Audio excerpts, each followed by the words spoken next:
All right, welcome to the Rabyd Atheist. I'm your host, Ed Rabyd, former pastor turned atheist, now a compassionate anti-theist. Welcome to my channel. This is kind of me moving my Wednesday broadcast to Tuesday for personal reasons. So hang in there. I appreciate all of you for dealing with the changes. But I think this move gives me an opportunity to do another live stream, which coming up on Thursday. An idea I've had in my head for a while of using YouTube as a way to support people that are deconverting. And so, you're going to get 3 live streams from me and 3 videos from me every week. That's the goal. But today I wanted to talk about this purpose of this live stream. I found it very fun to answer questions from the chat. So it's been one of those, moments where the more I've dealt with live streaming, it's like, okay, people ask questions in the chat, and I'm one of those YouTube creators that's just guilty of watching the chat, and so the idea of rapid fire actually came from one of my supporters, and I feel so bad because I can't remember who they were. I just remember seeing the idea, and I oh, that's kind of catchy. So this is one of the episodes of Rapid Fire. This might be the second one, maybe the first one, but the idea is to answer burning questions. People have questions of me and do it in a live format. And it puts me on the spot a little bit, but it also, I think it allows a little bit of interaction on the question as well. It's a little bit easier than commenting. I don't always have time to react to comments, even though I do feel that sometimes they deserve it. So before I get too many questions, okay, so let's see who's here. We got, all right. Welcome, Lisa. It's good to see that you made it. I know that can be problematic for you sometimes, so thanks for being here. I appreciate it. But I did get a comment that I want to start out with, in my comment section. Unfortunately, I didn't feel it was really worth clipping because I've gotten this comment several times over the years, and I think it's something that comes up often every time I talk about how, because we get this accusation as atheists that we believe the universe came from nothing, and it's a lot has to do with Krauss's book, A Universe from Nothing, and that somehow that's part of our canon or Bible in the first place. But one of the things I point out about that book is if you read the book, when you get to the end, you realize Krauss doesn't believe nothing is nothing. Okay, there's actually something there, and the guy who I'm reacting to kind of get a snide comment. Well, he said the quote, so it's fair game, and it's like it's not fair game, and it's dishonest to misrepresent what he meant by that. But along with that conversation came this comment about, well, I'm one of those Christians that doesn't believe in ex nihilo, like God creating out of nothing. And I want to push back on that. And he has an accusation, well, that's a straw man because not every Christian believes that. I said, well, then who created the other stuff that God created out of becomes my response. And that's kind of where I want to go with that. One of the things that happens is when you look at the Genesis account, for instance, and a lot of Christians take the Genesis account very literally. But almost everybody, even if you don't take it literally, everybody will still make the blanket statement, well, God created everything. Okay, so let's go to the Genesis account. Well, what did he create it out of? Okay, ex nihilo provides creation out of nothing. Okay, so what did he create it out of? Okay, now in the Genesis account, what you get is this kind of back and forth where God seems to be creating ex nihilo at times, and other times he's using other things to create out of. Like when you get to the beginning of the story, the Spirit of God is moving upon the face of the waters, for instance. And okay, the waters, they're there before God begins creating. It doesn't say that he created the waters. If you look at the story very carefully, he separates the waters, but he doesn't create them. And so a lot of Christians will push back, well, that's not ex nihilo. We're not believing in ex nihilo. Well, then the question comes from, well, where do the waters come from? Who created them in the first place? Or were they always existent? So it becomes one of those theological questions that kind of, I don't mean to corner theists on this, but it's like when you say you don't believe God created ex nihilo, but you also maintain that God created all things. Well, then he created the primal stuff that he creates from later, didn't he? Okay, so what did he create that out of? And it's a very interesting question to ask people who sit there and say that they don't believe in ex nihilo as a creationist. And I have to ask, okay, well, on the second day, where did the waters come from? Okay, who created the waters that he separates, above the firmament and below the firmament? Okay, the way God is described to have created in Genesis 1 indicates that there's something already there, but who created the something that was already there? Well, God created it. Well, what did he create it out of? Well, nothing. Okay, he just created it. And that's my response to theists over the years with that statement. Well, I don't believe in ex nihilo. I said, well, don't you believe that God created all things? And the answer is usually yes. Well, then what did he create it out of? Okay. Well, the waters in day 2. I says, well, where did the waters come from? Who created those? It's a problem with almost every creation mythos really is at what does each creative God make out of this creative stuff? And so I've gone off a lot of times, because they'll sit there. We don't believe in, they'll go after us atheists and go, you believe in creation out of nothing, right? And I'm like, no, I don't, because nothing isn't really nothing. And if you're bothered to read Krauss's book, you'd know that. And it's an unfair characterization of him saying that we believe created out of nothing. But then I turn to the creationists and go, the people who believe that God created stuff, and go, well, don't you believe that something got created out of nothing at some point? Because even in the Genesis story, on the first day, God says, let there be light. And there was light. Well, where did the light come from? What was it created out of? Okay. And the answer is nothing. There's this magic spell that God does, and bam, all of a sudden there's light.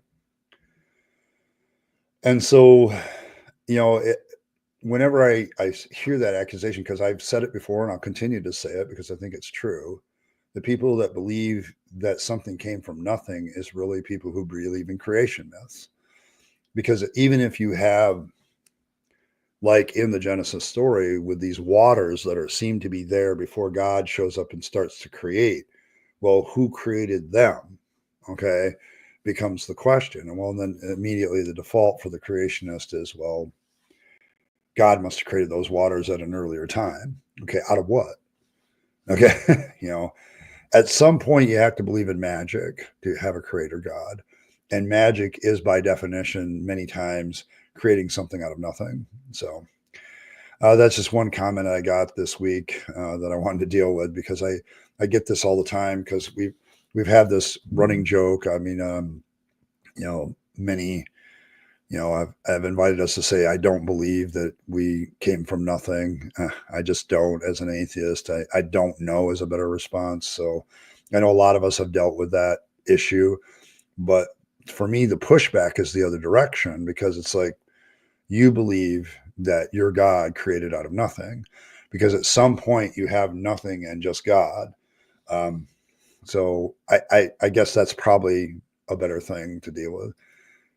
Hey, captive, how you doing, man?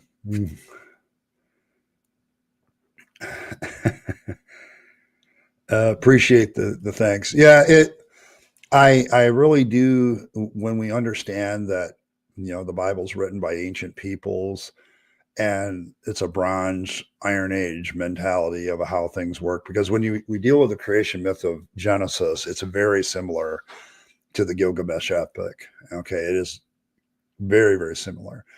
And that, that represents very early thinking on how things came to be. And, it's religion. It's our best and worst attempt. So,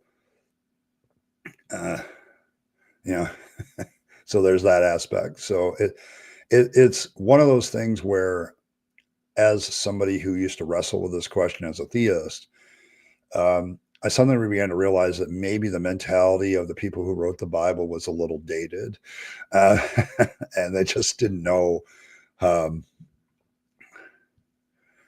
Yeah, they just didn't know what that was. Yeah, captive. Yeah, probably the top straw man. Yeah, it's. I honestly believe that accusing us of believing is probably one of the biggest straw mans that theists get away with. What's really amazing to me is how much apologists are absolutely depending on people not checking this, not going to their atheist friends if they probably don't have any, but they're not going to their atheist friends uh, to corroborate that. Okay, do atheists really believe that we came from nothing? Do we, do they bother to ask? I mean, it's one of the things that's bothered me for years about religion is how tribalistic it makes us, but also how echo chambery it makes people. I mean, we had a guy come in here on the last live stream and just, welcome to your atheist echo chamber. And it's like, I get the accusation and I get all the stuff, but I also feel like that I was more echo chambery when I was in the faith because I didn't really have a lot of contact with people outside of it. Um, so yeah, it has become one of those issues because as somebody who's trying to normalize atheism, it's like, no, I don't believe we came from nothing. And that's what theists are saying about us. Why don't you come to us and ask us what we really say?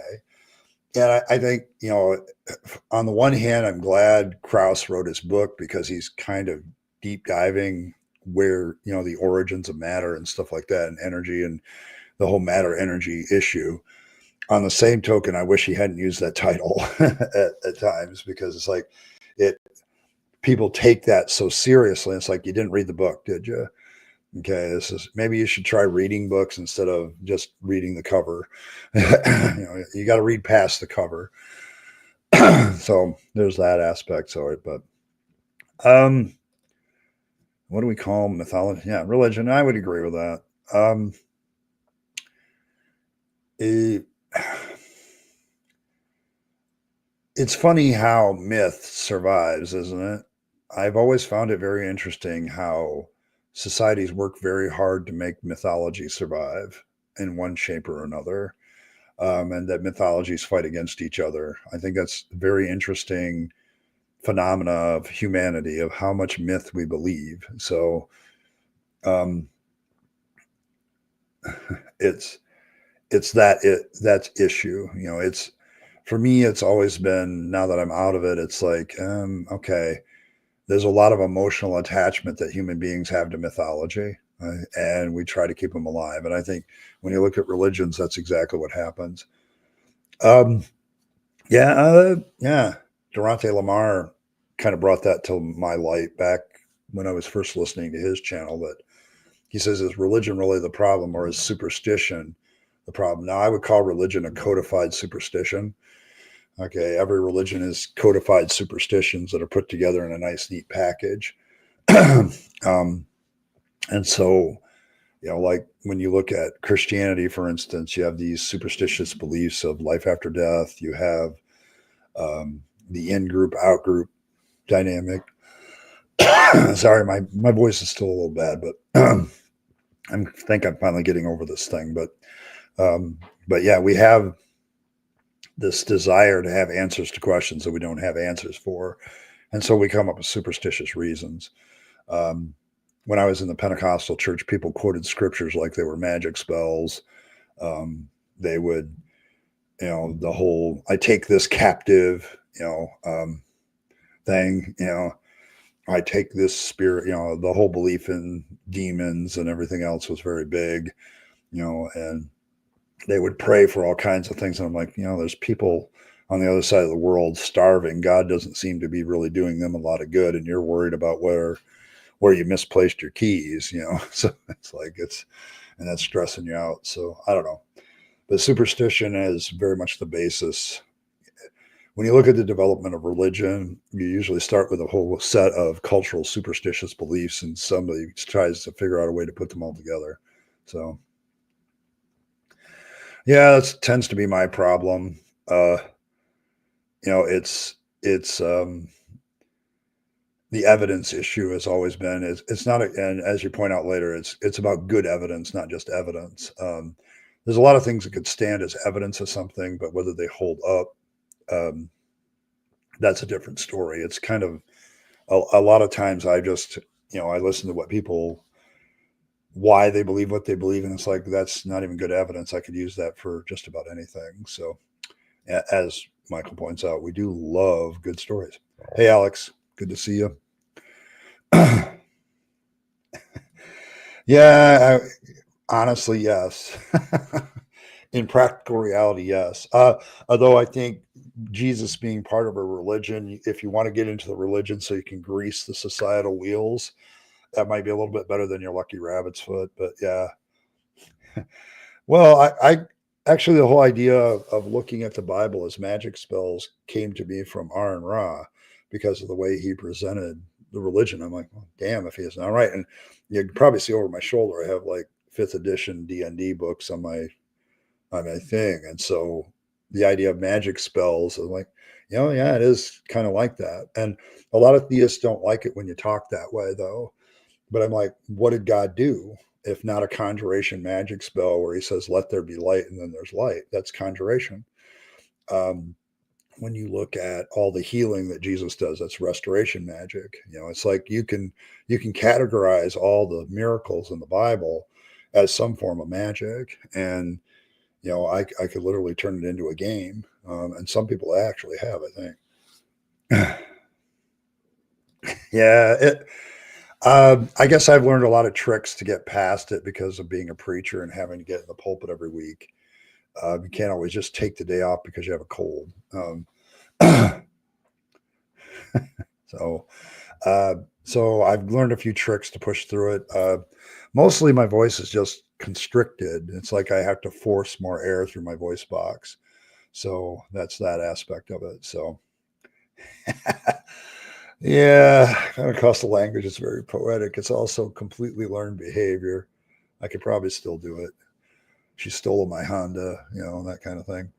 Um, just say those words long enough, and you can pretend to speak in tongues at any Pentecostal meeting. If I really wanted to be devious, I could go into like an Assembly of God church and start speaking in tongues, and they'd all think I was a believer. And that's what's really ironic to me is they can't see how easily this stuff is to be faked. It very much is a fakeable thing. So, oh, hey, Azo. And as we have to acknowledge, Azo has been a member for 15 months. He claims that he is so freaking awesome and gives me thank you. Yes, you are awesome. uh, yeah, it it does my heart a lot good. Azo was my very first member, so and he's been around for a while. Um, I don't know. He's been good for morale, so I'm going to keep him around. Thanks, Azo. I do appreciate the fact that you've been sticking around for so long. Hopefully, this year will be as successful as last year. So, and here we go. So, heading in a little different direction with the live streams every other day, and then videos every other day. But we'll see. I'm not sure I like the analogy there, but okay. uh, hey, Evan, how you doing? Good to see you. Uh, yes, there was an old joke among Pentecostals, just say she stole my Honda. She stole my Honda. You'll hear that. You'll hear that out of a lot of the Pentecostal preachers on TV. You'll hear stuff like that. So there's an irony to that story, isn't there? BS and welcome. Yeah, it's like, okay, if God comes like a thief in the night, is he here to steal, kill, and destroy? Um, it seems like God would want to come through the front door as a welcome guest, but yeah, um, it's one of those things that used to bother me about that story, especially some of the analogies that Jesus makes about himself and about the Father. That God has come like a thief in the night. It's like, well, I get what you're saying, but I also have to ask the question. What is God doing there? I mean, the whole concept of destroying everybody and keeping a remnant is pretty well through the Bible.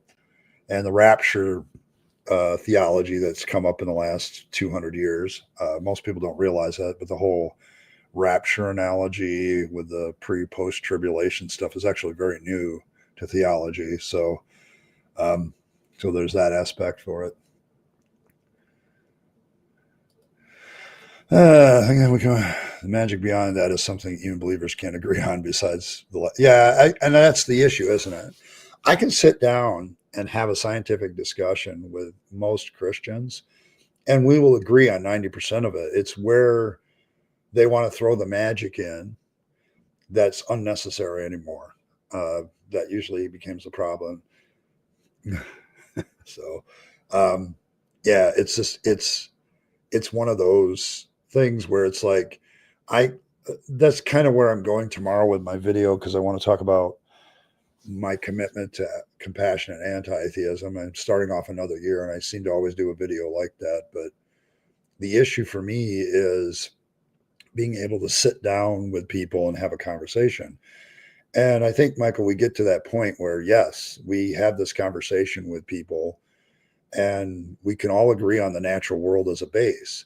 It's where they want to throw in the magic part that really begins to become problematic. And now that I'm out, and I've been out for a while, I can see how problematic this is for good relationships. You see it right now with the conspiracy theorists and the anti-science, anti-vax movement. It's all based on, some person did some research while sitting on the can, and now they're an expert on whatever compared to the scientists that dedicate their lives to it. And it's like, yeah, I'm not that way. And it gets really hard at that point to have a conversation with somebody, even though we agree, for instance, that there are viruses and we agree with all this stuff. They have all this stuff. So, so there's that. Okay. I'm coming in on, I've heard that too. And it's funnier. So, yeah, Jesus can be creepy. There's moments where Jesus is kind of creepy. I think his statement about, hate your father, mother, sister, brother, that's kind of creepy. He's very, some of his teaching gets really questionable. I in my Questionable Witnesses series, one of the things I wanted to do was kind of go over the teachings of Jesus and seeing if they're really, really worth anything. And so that's kind of my look at it.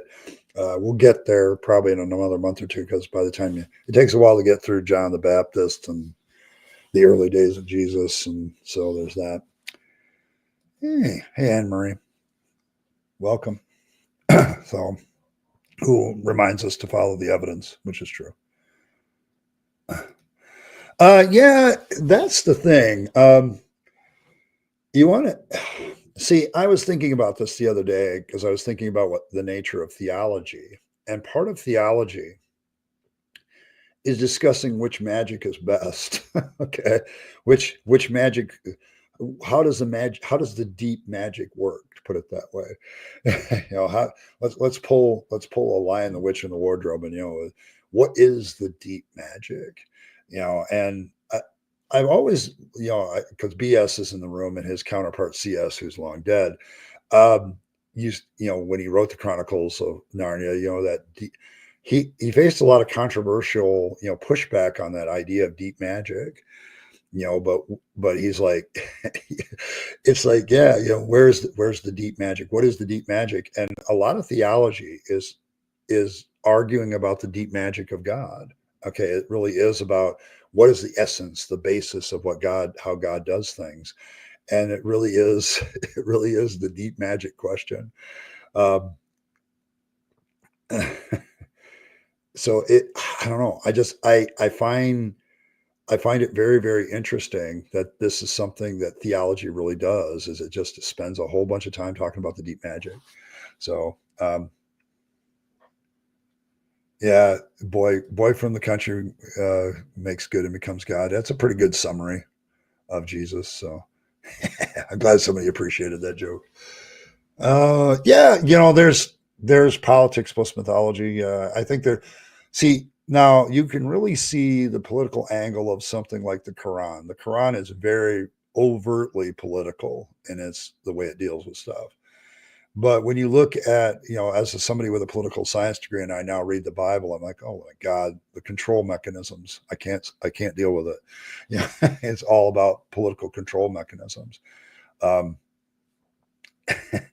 yes, I do.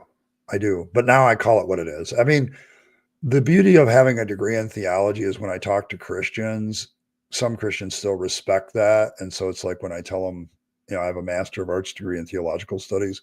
What it means is I've read a lot of theologians, okay, which are historical figures, call it theological literature, I guess I would call it now. But yeah, it's a degree of mythology, but they argue over the deep magic. I think that's one of the things, so there's that. Let's see. I count on it not just being only the jewelry parts of the Christian and pointing out being, yeah, I, I'm trying to deal with deconversion too. And that deals with a lot of emotional attachment. That's what the Thursday live stream is going to be about. And uh, I think you might appreciate that one too, Evan, because I'm the only people that are going to be allowed to talk are people who are subscribers in the chat. So if you're not a subscriber, you won't be able to talk in there. That's one mechanism, and you have to be a subscriber for at least 5 minutes. So I no drive-by Christian becoming a subscriber and then commenting on the stream and then unsubscribing. I also am that's going to be heavily more monitored than my regular streams. And the whole point is to talk deconversion, to talk the struggles you're going through. And I realize that it's more than just the bullshit of the Bible that's the problem. It's the family stuff. It's the indoctrination into a lifestyle worldview mentality. I understand all too well the struggles that has to. And so there's more than just that the Bible is nonsense, which is very obvious to talk about, or how the Christian Bible has a lot of problems. And theology and all that. It's also about all the emotional connections and the stuff that we deal with as deconverting people all the time. I catch myself thinking certain ways, and I'm like, where the hell did I get that idea? And so there's that. So maybe you'll probably appreciate that one too, Evan. I'm trying. It's something that's been a brainchild of mine ever since I started live streaming, was how can I use this to help people that are struggling with their deconversion? So, yeah, mine too. It's okay. Yeah, yeah. I don't think the Bible is very binary, so I think that's been pretty much proven. You have an honorary degree in Marvelology.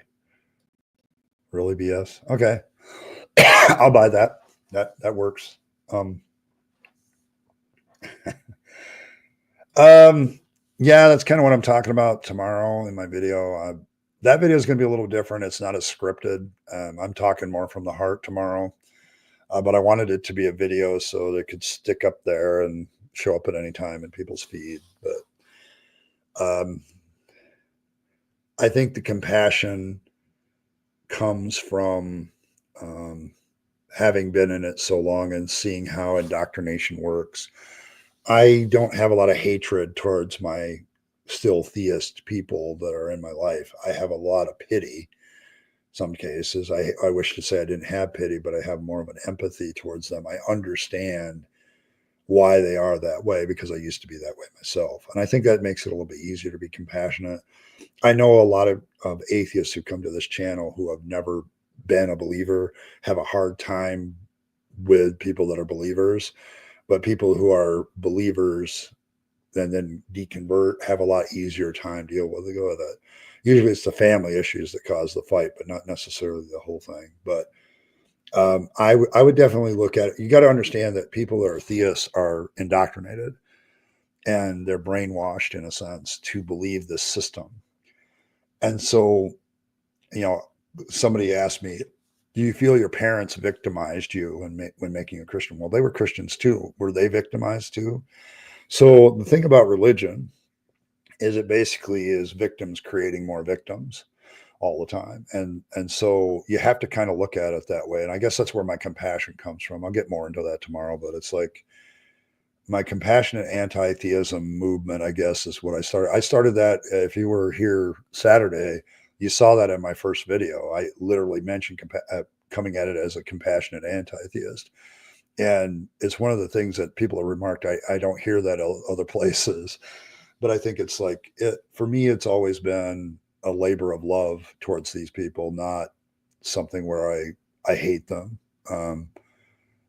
Even with somebody whose name rhymes with rim job, I feel sorry for him.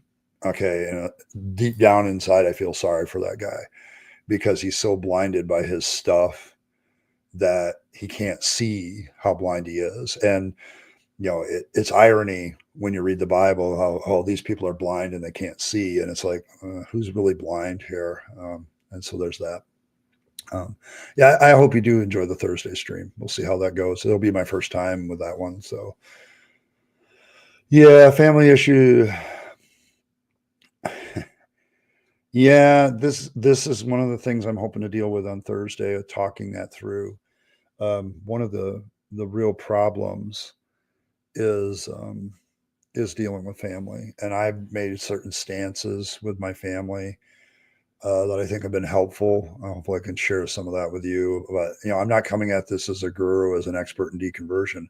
I'm just a guy who's been through it now for 8-9 years, and part of that time in the pulpit, part of that with the clergy project, and then now on YouTube for the last 5 years, trying to work through my issues. But this channel started with me trying to work through my stuff, and trying to help other people. So I get it. A lot of people lose their family permanently because of deconverting, and that's something that you have to be talking about. So there's that. Thank you, Captive. I appreciate you. Welcome, citizen. Welcome to the Rabyd Nation. So as a citizen, so thank you. Gosh, I wish there was a better word, some word in between pity and empathy. I feel sorry for people who are in the faith. I don't feel anger towards them because I used to be there. When you can kind of see their point of view, it kind of changes it. So, hey, Earl, good to see you.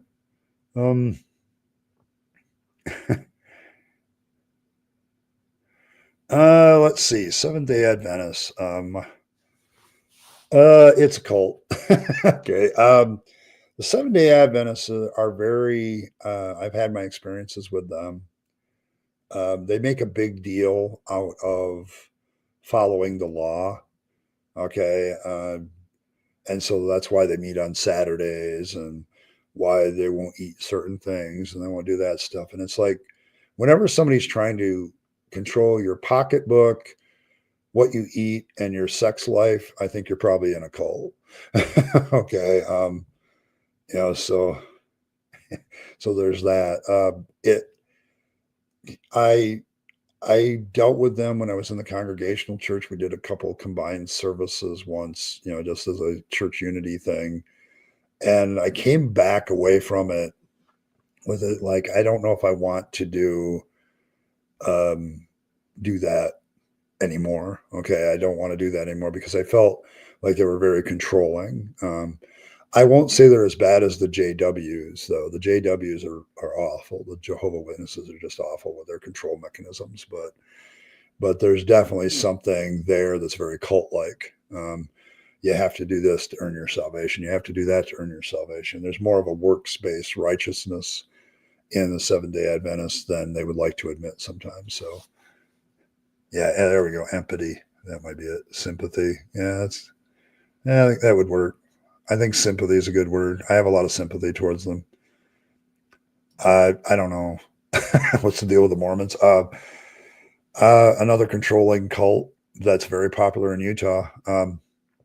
I'm amazed that even worked. Okay, when you look at Joseph Smith and he says, "I got these golden plates, and I'm looking at them in a hat, and that's how I'm interpreting them." And somehow that got pulled off. It's as good as Islam. Some guy goes into a cave, doesn't know how to read, comes out and says, "Hey, I saw an angel, and he gave me this stuff, and I wrote it down." So there's that aspect of it. when you look at some of these religions and their origin stories, I think the Mormons is one of the craziest. I mean, if you want a good critique of the Mormon Church, I think South Park did it the best with their Mormon episode back in the day.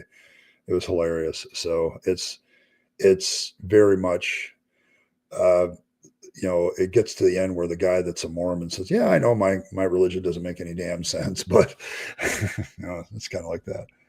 Yeah, I'm sorry, Emery. I do think they are a cult. So, but yeah, 8 Day Adventists. Yeah, they are more relaxed. They're very relaxed. So, yeah, I think BS is on to something there. I really feel like when I first heard the Mormon message and read the life of Joseph Smith, I'm like, holy shit, this guy's a religious con artist. And everybody bought into it because the benefits are pretty cool, especially if you're a dude. I mean, early Mormonism was all about the polygamy. So if you were a man and you wanted to have 8 women in your life legally through marriage, there you go. Okay, and Joseph Smith being a young man at the time that he created it, I can absolutely see it. So it's like I mean, Mormonism was that's a lot of benefit. Um, so yeah. The thing is, there's an old expression that a religion is a very large cult and a cult is a very small religion. So, I mean, it's all a matter of size. Um, it it it's to me, it's about the behavior, it's about the belief system, what you can verify is there good evidence for something, and religion fails on almost every count. So, um, so there's that.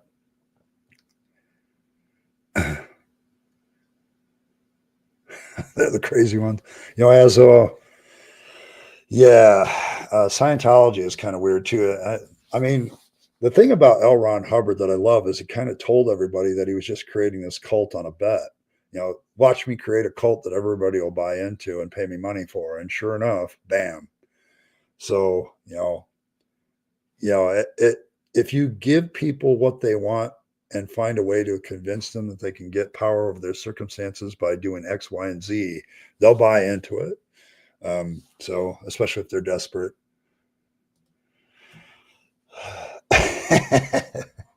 Yeah, Bigfootism does make more sense. It's. I'll give you this. It makes as much sense as any other religion I've ever heard of. So, but yeah, I mean, I can see like some area of the world having a holdover from some evolutionary period in history where something like Bigfoot existed that has more realistic tones to it. It's I think Bill Burr said that about Scientology. Scientology has a spaceship. At least that seems to be more believable than somebody moonwalking across the water and doing loaves and fishes, giving everybody a lunch. The other comedian that talks about Jesus's superpower, you know, of making lunch, probably belonged to another minor character that just folded it into Jesus. So, uh, yeah, Bartram had a great point. There are more direct witnesses to the golden tablets than there were to the resurrection of Jesus, yet most claim Joseph Smith's false and Jesus true.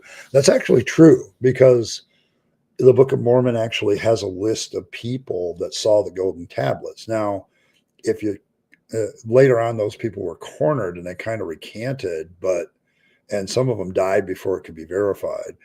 Um, but yeah, that's a better approach to authenticity of at least these people saw the golden tablets and they gave an affidavit that they saw them. That's better evidence than anything in the Gospels. Bart Ehrman's very correct about that. I remember reading that something he wrote, and he was definitely onto something. So yeah, it he was onto something there because some of these cults actually have better evidence than Jesus, but they're dismissed by Christians, and it's a great staple of indoctrination. Um, yeah, probably the one greatest indictment on Christianity is it doesn't live up to its founders' ideals. Um, like, love one another. Yeah, that doesn't seem to happen all the time. You know, providing good evidence for, the reason for the hope that is within you. That seems to be being thrown upon the wayside these days. One of the things that I've noted, and I noted when I reacted to the latest live stream with Braxton Hunter, is Braxton Hunter is starting to make very presuppositionalist type arguments for God, like he has the right to presuppose his God is true, and you have to prove him false. And that's interesting to me because 10 years ago, presuppositionalists in the apologetics camp were kind of laughed at, and now they're kind of being embraced by everybody, including mainstream apologists. It's very interesting to me to see this phenomenon because to me, presuppositionalism as an apologetics form is kind of the last bastion of, I don't want to deal with the facts against my faith, so I'm just going to presuppose it true. And which is a very dishonest position, but now everybody's kind of doing it. And it's because the regular evidence that we keep asking for as atheists, they can't do. And so, yeah.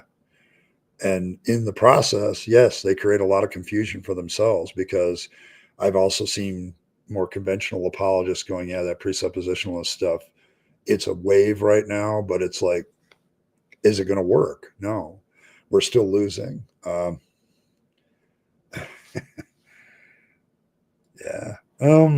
Yeah. Cool. Yeah, you're kind of mixing up your stories there, Michael. Yeah.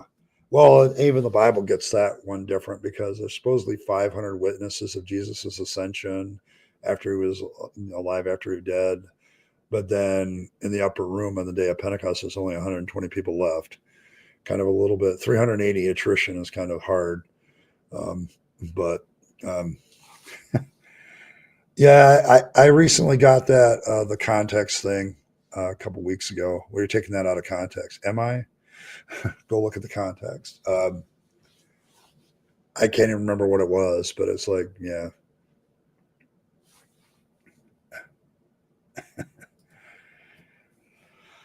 Uh, all started in the burned over district in upstate New York. People, the area would fall. Yeah. Um, I remember being in, oh gosh, in Bible college, we were studying Pentecostal history. And the burned over district was very interesting phenomena because you'd have these itinerant preachers go through, and then the people were still just as bad behaved. And it was like, well, you have people giving their life to Jesus 25 times. And I remember being in the Assemblies of God, and we were talking one day about one of the big churches in Michigan. And according to their records, they had saved the city of Detroit 6 times as far as numbers. And so obviously if these revivals were working, why weren't they having an effect on, on the citizenry? And I think it's one of the ways that Christians delude themselves into thinking that they're winning is they have these very emotional religious revivals, and they think that that shows um, that they're winning. The problem is when you look at the long term, most people go to get their religious catharsis and then they take off and go back to doing what they were doing before.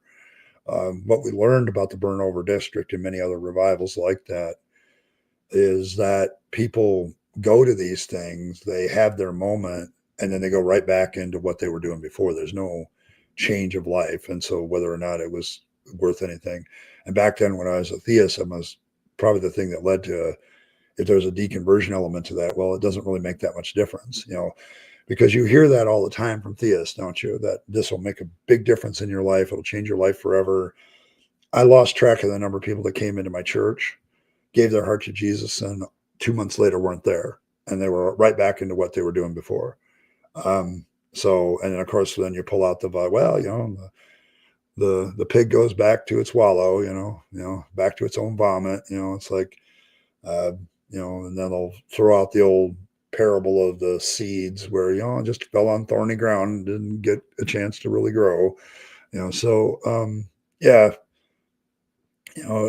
that all came out of that as a response to some of that lack of effectiveness. And when you look at like the JWs and the rest of them that came out of there, they're very strict religious organizations. Very, have this is the way we do it. So there's that. And so it's an interesting phenomena that out of burnt over areas of Christianity come out these very strict. We were the real survivors of this revival area of ours. We were the real Christians, and yeah, it's kind of one of those things that is very fascinating to me. No wrath, no consequence. Oh, that's good. Let's keep that hell shit out. So yeah, and biblically accurate golden tablet. Oh boy. I'm surprised. You know what I'm surprised that Joseph Smith didn't do is saying that the golden tablets were like the tablets that were in the Ark of the Covenant, the broken ones that Moses broke.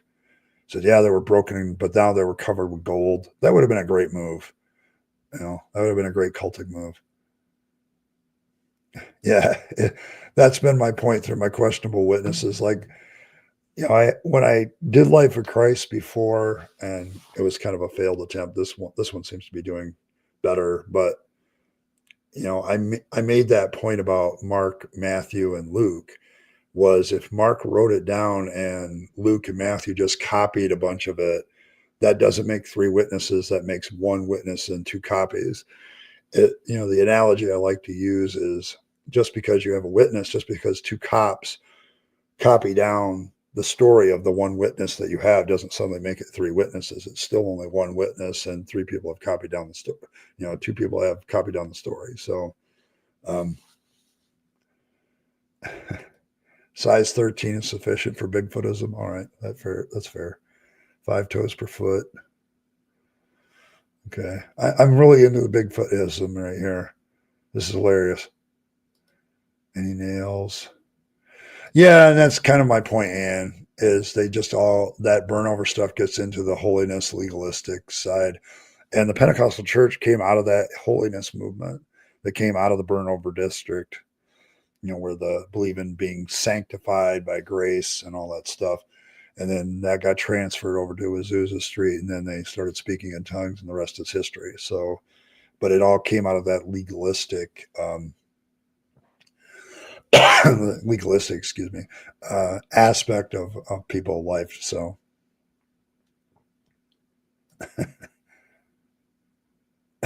that's a bad joke, but okay, I get what you're saying.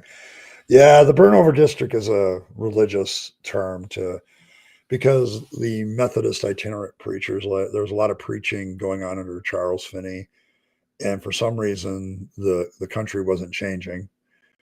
In the Second Great Awakening, it wasn't getting any better. And they go back, well, these guys are going to the altar 12 times. It's the same people getting saved over and over again. And so the term burnt over district came out of that. So, yeah, I can see that.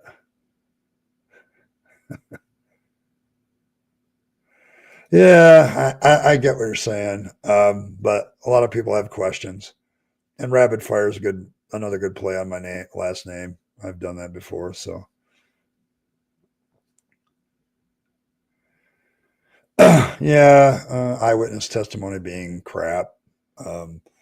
If you talk to a prosecutor and ask what he would rather have, DNA, ballistic reports or eyewitness testimony, he'll take the DNA and ballistic reports every time. So he'll take the science every time because eyewitness testimony gets too problematic.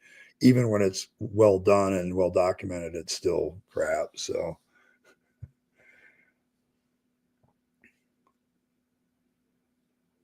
I don't know. Is that a form of reincarnation where your molecules get rearranged as something else alive? Maybe. I don't know.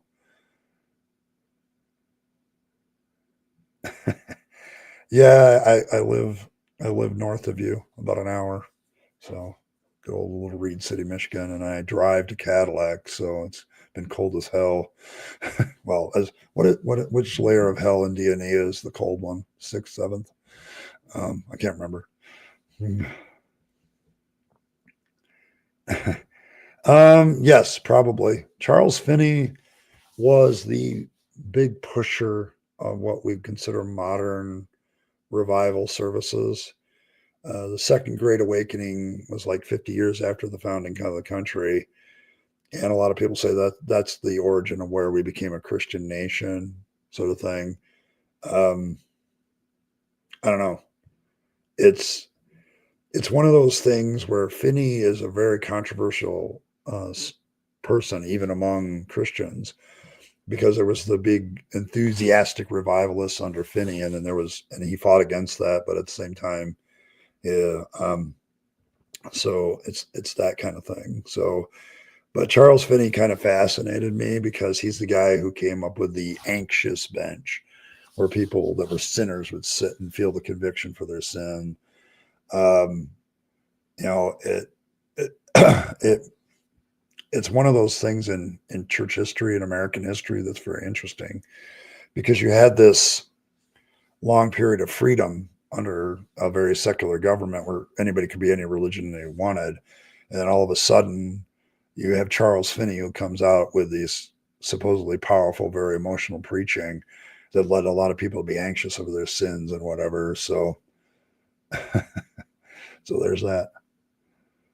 Well, if you have literal burning questions, I'll take those too. But 16, yeah. I don't want it. According to mine, it's like 11. So, uh, oh, Luther. Yeah, I'm not too far from there, actually. Very, very, very close. Uh, yeah, this is a good discussion here because altar calls, salvation prayers, things like that. Very much, you're very correct. It's a very American thing that we have since exported to other countries. So, um, so there's that aspect of it. Sorry about that. But yeah, I when I was in Bible college, I studied a lot of this Pentecostal heritage class. I had several, doctrine of the Holy Spirit classes where we went over all that stuff. I had a ministry class on how to deal with, Holy Spirit stuff in the context of a church. And we talked about evangelicalism. And when I got to seminary, I did a course on evangelical theology. And the evangelical altar call, salvation prayer kind of thing is a very American thing. It was not part of a lot of Christianity in the past. It's actually very, very recent. If you look at 2,000 years of American Christianity, you're talking maybe 200 years of this stuff. And Finney gets credited with the idea of the anxious bench, a pew where people would sit if they were worried about their salvation. Um, so there's that aspect of it. So when I look at that, now I look back at it and I go, well, yeah, because like a salvation prayer is an easy mechanism for people to pray their way into salvation. Where it's all about grace, but if you pray this prayer, you're saved. And then, it's not by works, but how is this prayer not a work? The whole idea of being anxious for your sins, the guilt trip, the whole thing. Yeah, that's very powerful stuff that any cult can do. Um, so there's that. Uh, Former president. Oh, okay.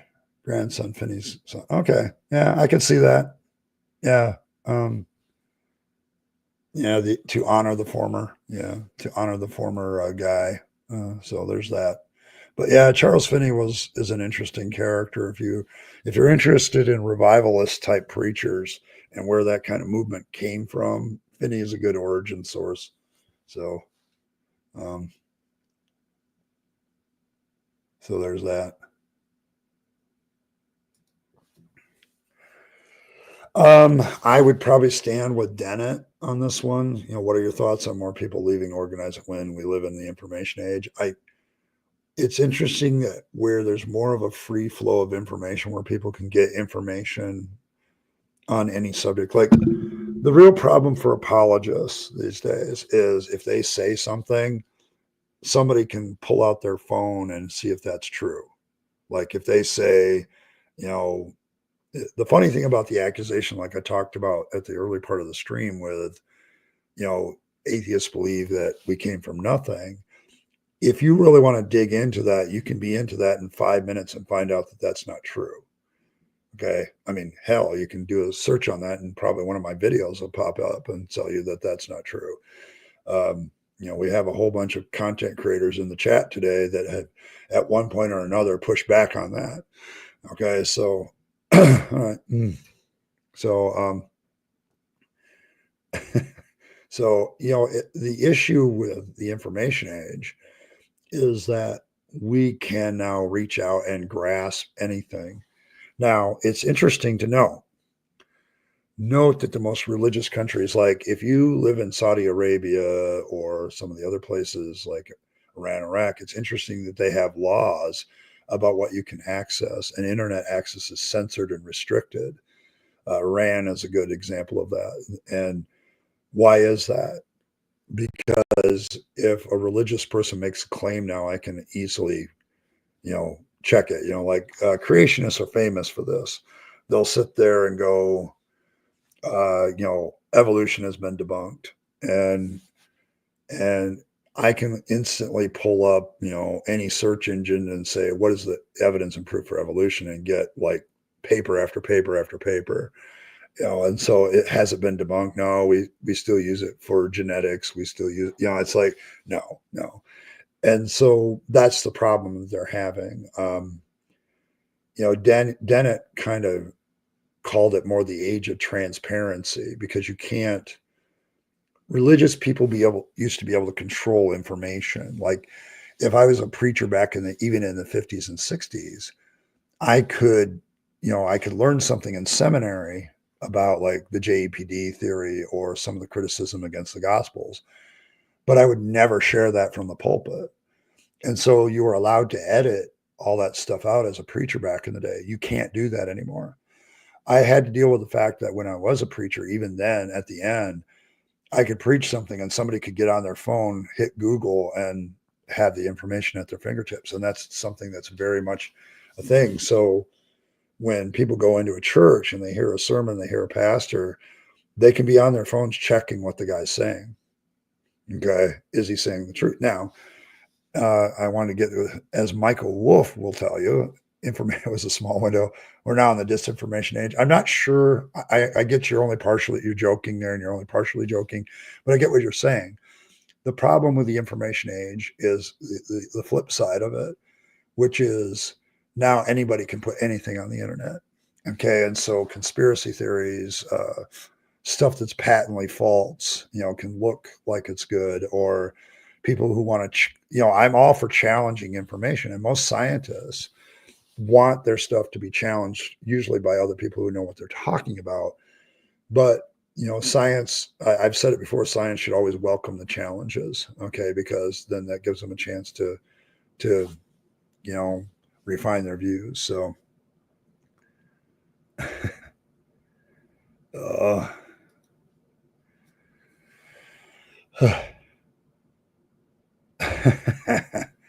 yeah, that he says that at least informed patients tend to be 20 somethings that saw it on BS or TikTok, or he trusts me to Google something, but not them. Yeah. I get that, because when I was teaching social studies, I noticed that with my kids, that they were getting all their information from like TikTok and more popular forms of entertainment, information that's also entertaining.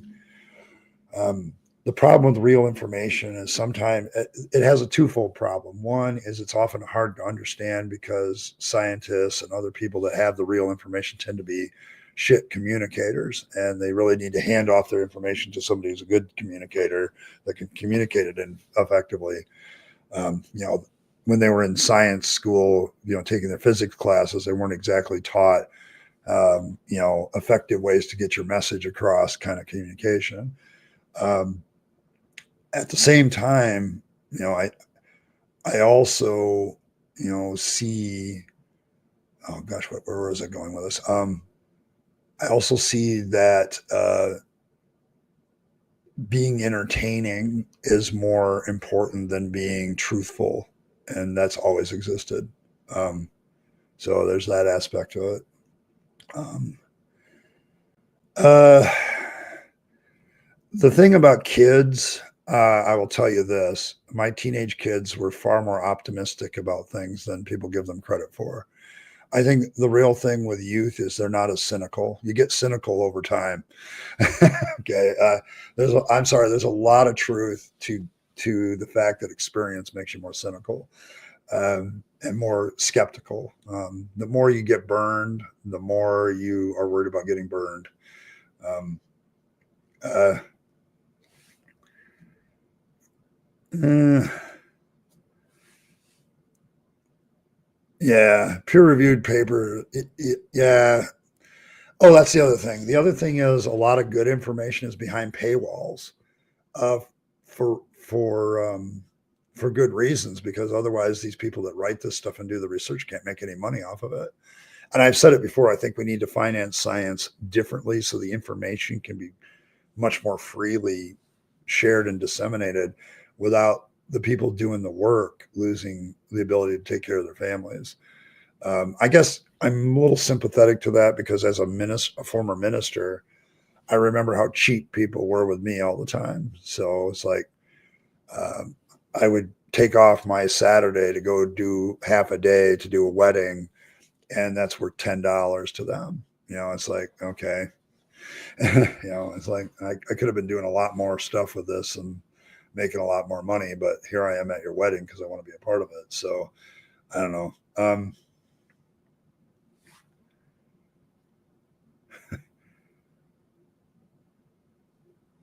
Yeah, and Evan, I would, as a former preacher, I can tell you this: I don't think people cared so much about whether what I said was accurate. It was all about getting them to feel the right thing, and I think all communication has that aspect of it. People resonate with the right emotion more than they do the right information, and so it finding ways to present the right information in a way that people will emotionally gravitate toward is a very difficult task. So there's that. Yeah, that's true. Yeah, but you use the word grant, and that's what they're aiming for with papers. But a lot of that stuff is behind paywalls for that same reason. They've got this research that's valuable, and they have no way of making any money off of it without paywalling it. So,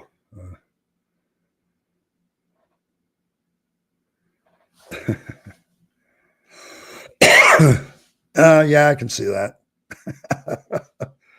Yeah, it's see, it's this has been kind of some of my beef with some content creators as you're way up here. I mean, I love the technical scholarly stuff, but if you're going, it's something I learned in preaching. You if you stay up there always quoting the Greek and Hebrew, you're going to lose your congregation. And that's because most people don't live there. Okay, they don't live on that block, and so you know, you got to have some sort of way of communicating to them in the way that they will understand. Yeah, it's that also true. Failed research barely gets published, so and it's often just as informative. It, there is a truth to science being, when you fail at something, you still learn something. And unfortunately, failed research doesn't get published, but we could still learn something from it. Baby hygienist. I thought I could one cleaning at a time. Now I am actually trying to take oh, Earl, my dear. Oh my gosh. Um, Yeah, unfortunately, I wish I could say that at the older you get, the more optimistic you get about people and things, but I that would be a lie, at least for me. There are days I come out of work and I'm like, I'm trying to find the alien that has the thumb so I can hitch a ride off the planet, grab my towel and leave. But yeah, I just, um, but yeah, the older I get, it's one of those things. It's just, it sucks, as you point out, that cynicism does suck, but it's kind of reality. The older you get more cynical. Some people keep their optimism, but those are rare people. They really are. Um,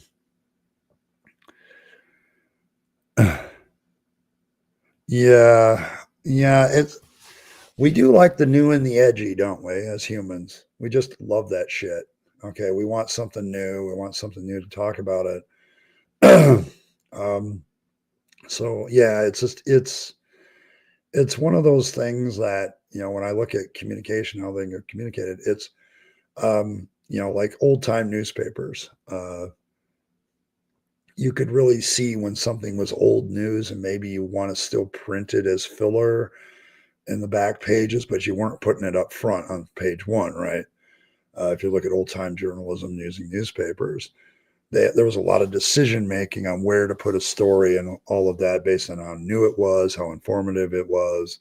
The informative stuff was often page two or three, but the headline grabbing, attention grabbing, emotional jerking was on, page one.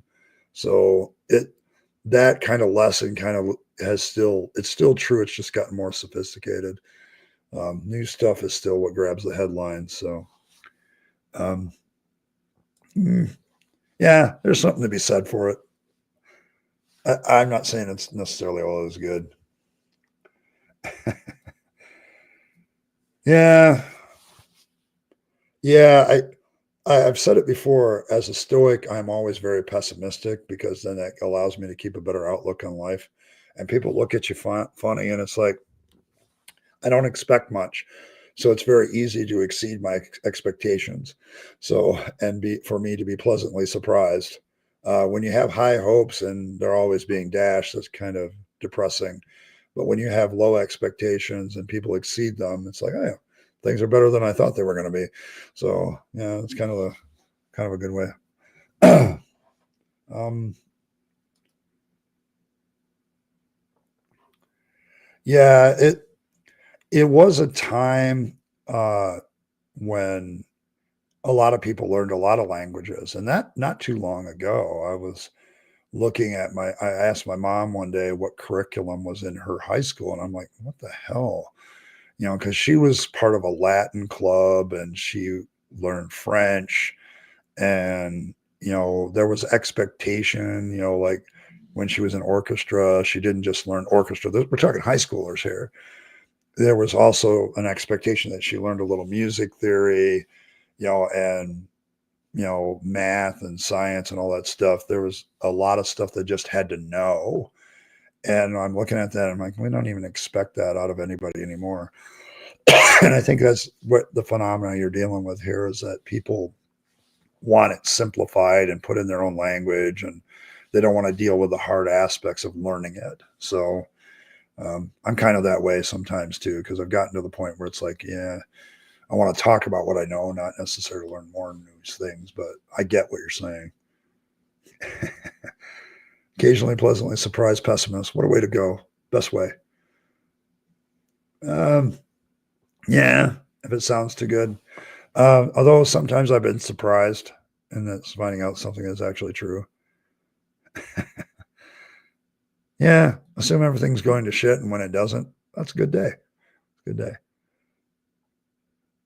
Yeah, that was the thing, because I'm looking at what my mom was learning back in the 50s and 60s, and I'm thinking to myself, try to expect that out of kids in high school today and see what happens.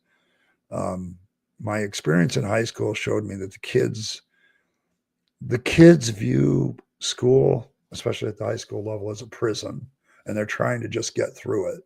And so I also noted that teachers don't have a lot of high expectations out of their kids anymore. They just don't.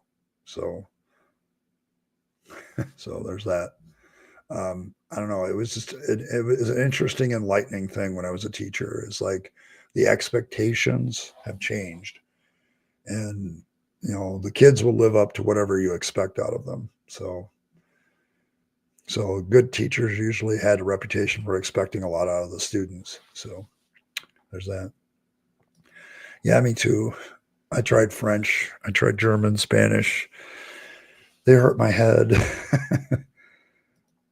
I'm glad, Michael. I really am glad that you still try. Uh, yeah, it's hard work after that.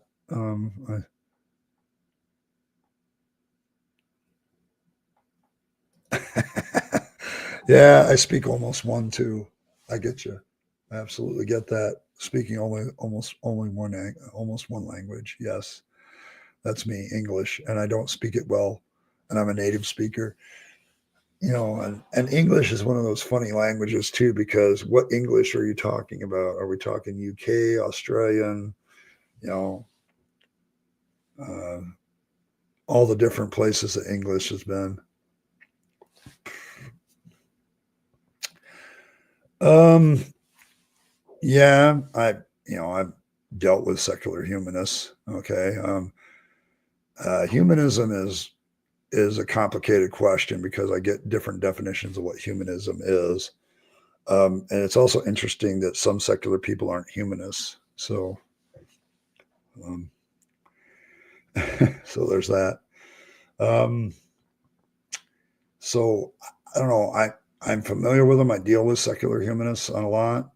Myself, I guess I'm a humanist, and in the sense that I say, if human beings are going to solve their problems, they're going to have to do it themselves, because I kind of cut the God thing out as an atheist. As a secular person, I'm like more interested in getting rid of religion. So I guess I can combine the two ideals. So, but there are atheists that aren't humanists. There are some. I think though most of us are secularists to a certain extent. Depends on what it is. The one thing you learn about atheism and secular humanists is they're all over the map. So I've got plenty of bad English, and some of it I can even say in public. But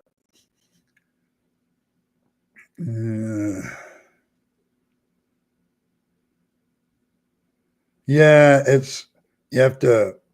The thing with Greek and Hebrew, I had a much easier time with Greek than Hebrew, and I think it's because Greek is very similar to a lot of languages that I'm used to. So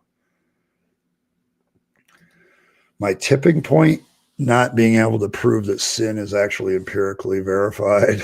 Okay. I really got into the point in my own career as an apologist and amateur apologist. I'm like, how do I get an answer where I have actual empirical evidence for religious claims? And it was sin that became the issue. And so for the tipping point of my former religion, I guess it depends on what you want. If it's the Assemblies of God, my tipping point became um, the backstabbing nature of the Assemblies of God, where if you're if you're part of the clique, you're okay, but if you're not, the moment you make a mistake, you're stabbed. So, but with Christianity as a whole, it was like I can't empirically prove some of these religious claims, so it's just not there. I just, I, yeah, I just don't. I got to a point where it's like there's reality and what I can prove to be reality, where it's testable, repeatable stuff, and then there's religious claims. Okay, and they're not that. So there's that aspect of it. But for me, the tipping point really was a sermon I did on sin, and realizing I could not, outside of the Bible, where does sin appear? Outside the claims of the Abrahamic religions, where does sin appear? A few other religions may talk about it, but they give a different definition. And it's like I can't empirically prove that God exists, that he gives commands, and disobedience to those commands is sin. Where's the evidence for any of that? And it fell apart after that. So, and then a year later, I was a full blown atheist after trying to create a God of my own, like deists do. So, Oh, you're welcome. Always. I do not have any pets at present. Um,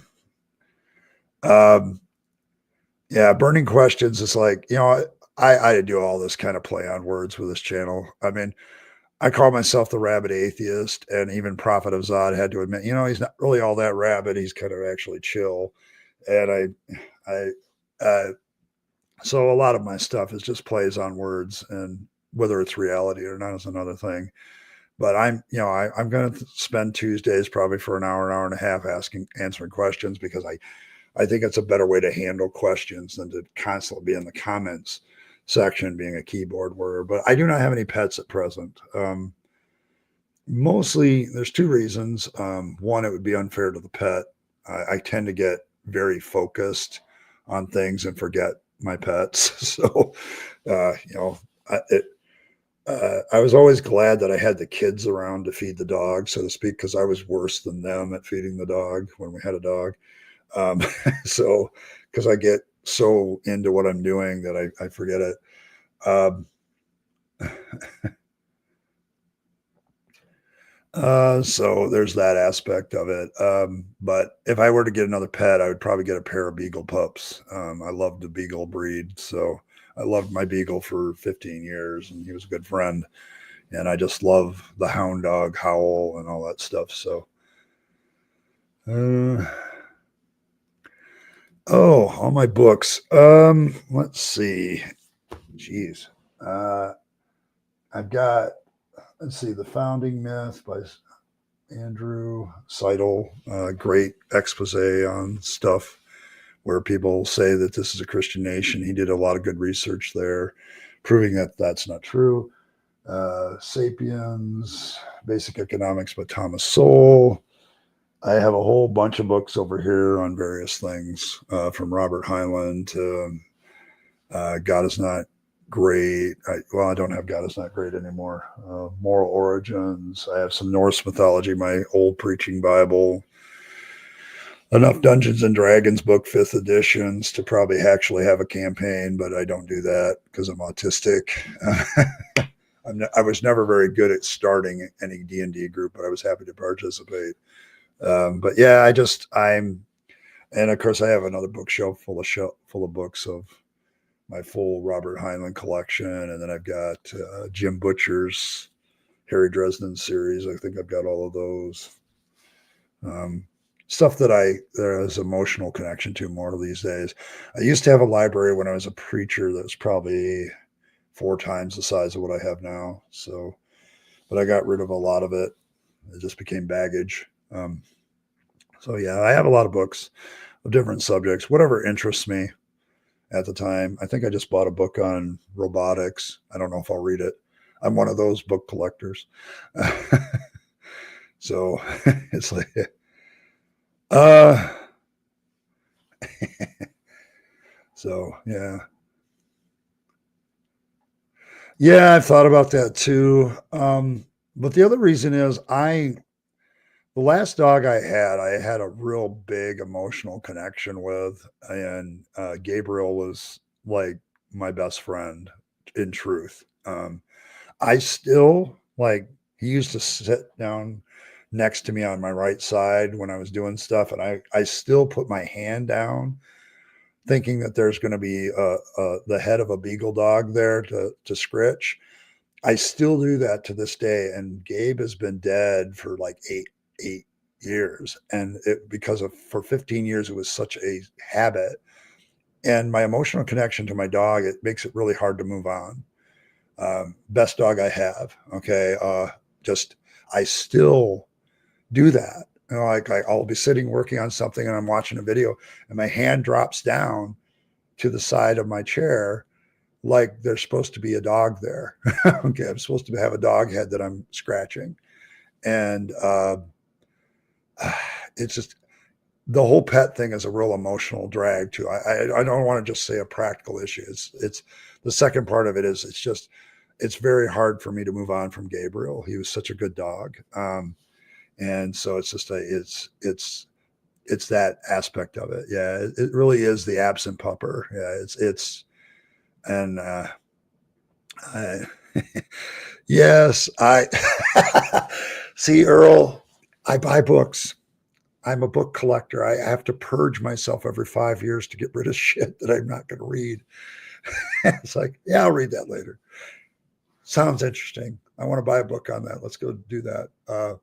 But yeah, I will literally, I collect books. I have so many books. I had to get rid of them all when I moved from Texas, and I toy with the idea of throwing a book wish list on my descriptions on these videos in case somebody wants to help. But it's like, do I really have time to read those again? Or but I just collect books. If people hand me stuff, I just, oh, that sounds interesting. So there's that. But yeah, it's just I don't know what to say. I'm a minimalist, but in almost everything else, but for some reason books don't get that speed. So I don't, it doesn't get that. So it's one of those things, but I have that. Let's see. Yeah, I wish I was a deist for about a year. Um, I actually spent some time reading Enlightenment thinkers at that time about deism and studying the various deists, like Thomas Jefferson was a deist and several others, um, believing in a higher power, but thinking that most of the religions were bunk. The problem I had with being a deist is I began to realize it's kind of a self-made religion light. So, and has some of the same problems. That's kind of why I got rid of it. I discarded it. So, yeah. I mean, you guys are talking about my books in the background. You can actually.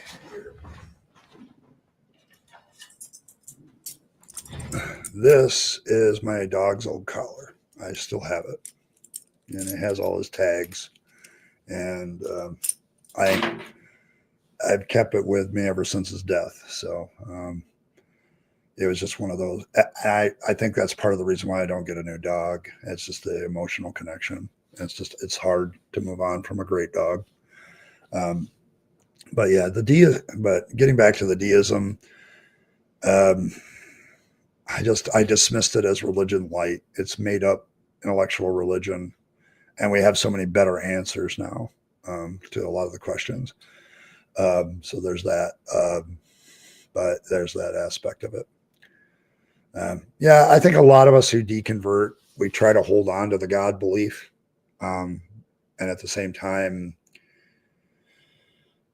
after a while, you realize you're just trying to hold on to the God belief. Okay. Yeah. I think there's some truth to that. It's why I think a lot of the founding fathers were actually on practical levels atheists. So, um, yeah. Well, thank you. Earl, I don't mean to make you cry. But yeah, I'm kind of tearing up too. I loved Gabe. Um, all right, puppy story. I bought Gabe when he was 6 weeks old, and my kids often ask me why I picked him, and it's because with all the other beagles, there was like 10 of them. These little beagle 6 week old beagle pups running around, so much cute in one room. And when I picked him up, didn't shiver. He was the only one that wasn't afraid of me. Okay. And I'm a big dude. Okay. I'm 6'4", 275. When I deal with dogs, it's kind of like a power struggle at first when I first meet a new one. But then they pretty much figure out, oh, he's just like us. So, and I get along with dogs really well. But he was the only puppy that I picked up that didn't shiver like he was frightened. And so I picked him up, and for the first probably year, I took him everywhere. We went everywhere together. I carried him into the grocery store once, and they let it pass because he was a pup, and it I guess I started a real good bond with him, and then for 15, well, it was almost 16 years, he was a member of the family. So, and he was always at my side whenever I was home. The only time we weren't together probably was when I was, working or doing church work or whatever. So,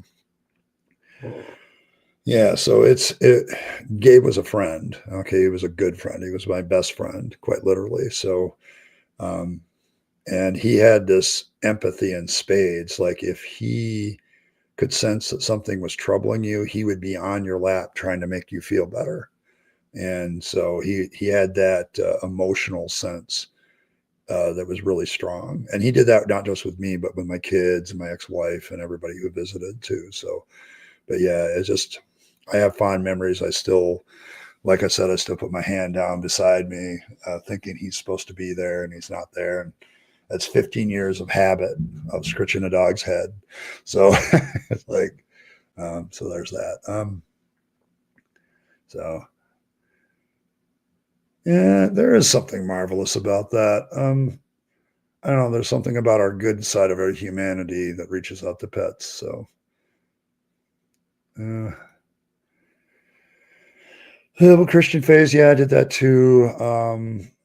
Wasn't necessary, but you're right. Once you start believing that the Bible isn't literal, you suddenly begin to realize you can make it do anything you want at that point. It was when I was in seminary, I pushed back on Professor Oswalt at Asbury with his Old Testament class because he had the view of Genesis of poetic history. And I went up to him and I said, "Well, how the hell do you tell the difference between the poetry and the history part?" Okay, seems like it's pretty subjective to the interpreter. Yeah. And he didn't like that comment. Um, I think he thought that he had an answer, and it just wasn't an answer. So there's that. Yeah, yeah, old friends. So. Yeah, I like liberal Christians too, but it's like after a while, it's like, dude, you do realize that what you believe that's left is nonsense. But I'm sorry, Earl. Yeah, I think, yeah, I agree with you there. I see when I was still pastoring, I was an atheist for the last 2 years, and at that time, I was reading Sam Harris, Hitch, and Dawkins. It's like and people would ask me why I was reading them. Well, I want to actually hear what they actually have to say. It was my normal response to people who asked me why I was reading them. I would say, there's a lot of stuff, but at the same time, you know, I was actually like trying to digest and come to terms with what I was. And yeah, that is a very, very, very common story, folks. That's why this channel exists. So, yes, hugs to both of you. I know pet stories can be very emotional. I know I get emotional every time I talk about my dogs. So I know where he's buried and I try to visit and all that stuff. So call me weird, but that's one of you now know something about the Rabyd Atheist that maybe you didn't know before. So it's kind of the purpose of a lot of these streams is people ask me why I do streams back at after not doing them for so long. I think people need to see a human face to atheists. They need to see us as we are and not as what they perceive us to be. So there's that. So hugs for everybody who's dealt with it. It's like we're human beings. Okay. We just don't believe in God. Okay. Like everybody else, we have the same struggles, the same emotional attachment to our pets. We still have our care and concern for humanity. All those things need to be seen. So that when people say, atheists are evil, baby eating, whatever, the people around us atheists go, I'm sorry, that's just not true. Okay. That's kind of, my motive for doing a lot of this. And being, introverted and autistic and all that stuff, I don't deal well in social situations, but internet works well for me. So that's kind of where I'm at. But I am hitting the hour and a half mark and I do have to get ready for work.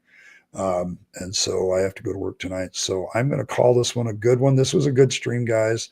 Appreciate all of you with all your questions. Every Tuesday, I'm going to kind of do this where I come on and answer some questions and, deal with whatever comments that you have. So yeah, it's one of the great aspects of the internet these days. So I want to thank everybody for stopping by. As always, this was a great stream, as many of you have pointed out. Thank you very much. Um, Thanks everybody for stopping by. I appreciate all of you. And as always, live your best life. You only get one go around and then it's over. So you want to take all your time, money, and opportunities and give them to yourself, the people you love and care for, and the pets you love and care for, and to make this a better world. You'll be happier if you do, and don't waste it on the trappings of religion and faith, because it's a dead end. I speak from experience. And as always, thanks for stopping by, guys, and I will catch you all next time.